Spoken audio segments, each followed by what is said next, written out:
First time I went to DC, I went to this protest and immediately I fell in love with the city because it was like so American. And as an immigrant, that was so awesome to me. You're able to use your voice. You're like with people that they have the same passion and fire for it as you do.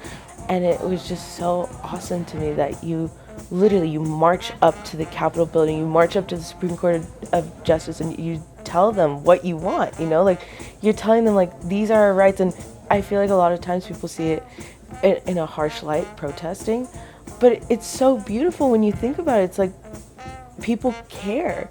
It shows you so much humanity. Like it just like in the midst of everything. And I think that's what I still love about DC is it's its history and its people.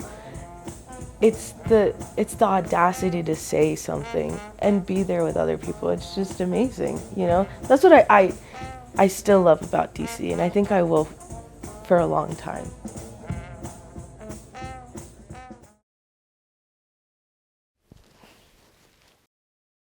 My name is Irene Johnson. I am from India. I grew up in Oklahoma, and now I'm a student at Howard University in DC studying international business and affairs. I moved to the United States about 16 years ago, and I've been here ever since. My mom and I have lived in Oklahoma for those 16 years, and I've been going to school in DC. My mom got an offer to work for an oil company called Phillips 66, and that's originally what brought us to the States and kind of has kept us here. And we've been so lucky that the company my mom works for pays for all of our legal fees.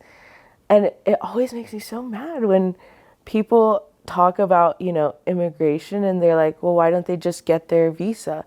It is so expensive.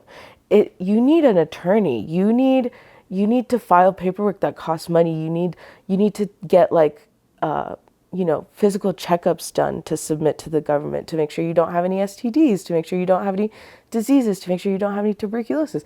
So it's like all of these things pile up. I think it would be thousands upon thousands of dollars. And think over the course of, we've been here 16 years. So just so much money. She's on an H-1 visa. And that's been in the news a lot lately because this administration wants to put like a fee, $100,000 fee on this visa. And I'm on an H-4. So that means I'm a dependent on my mom. So that kind of limits my ability to work a little bit. I have to have like special authorization to be able to work. It's called my employment authorization document. And so like that's been funny. With being an H-4, you don't necessarily get FAFSA and you don't get IFSFA, which is the International Federal Student Aid. And so like you're kind of caught in this like middle of like, yeah, I've lived here my whole life and I've, all my education is American, but then when I do start to go to college, I'm not eligible for a lot of scholarships because I don't qualify for the FAFSA or the IFSFA. I've grown up in the United States. Like I feel American through and through. I've, gotten all the American education. My accent, American. Like I dress American, but like I feel American on like in every sense except on paper. And so it's really hard when like it comes like down to election time.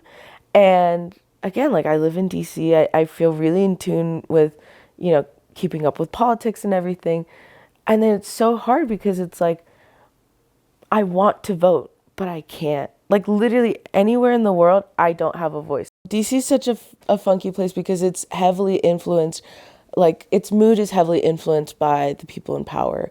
DC, when I first got there, it was 2022, and I was a freshman in college, and Biden was president at the time. DC was quite calm, I would say. We still had our issues, our problems.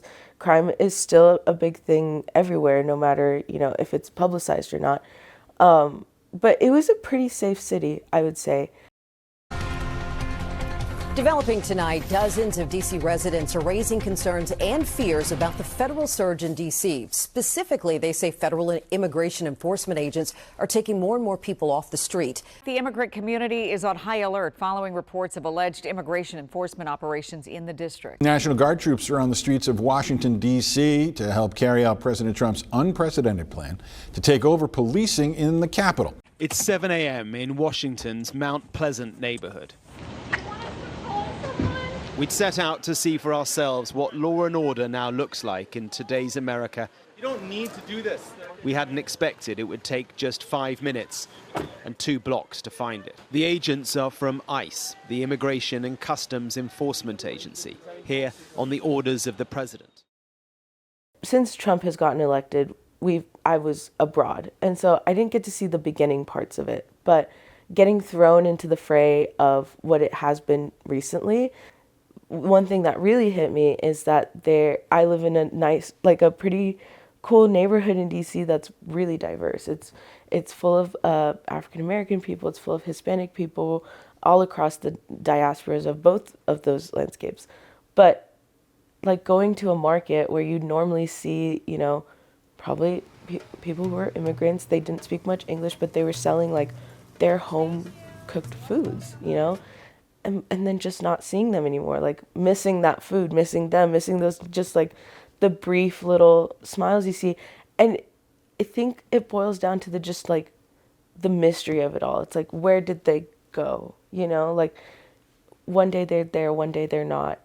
And I mean, it's scary to see that happen in such close impact. And on the flip side of it too, it's definitely affected how I navigate the city now, to like avoid hotspots of like where I think National Guard might be, or where I think Border Patrol might be, or like ICE. And like there are times in DC where I'm living life just as I normally had before this administration, and then I will be like, I'll be eating lunch somewhere and a bunch of police will walk in, and they're probably also getting lunch, but it's just the like heightened fear of like literally I feel things like stand up on the back of my hair stand up on the back of my neck, and I'm thinking like I'm going through the rights that I learned in my head. I'm like, okay, I can stay silent, they can't search me without probable cause, like all of these different things,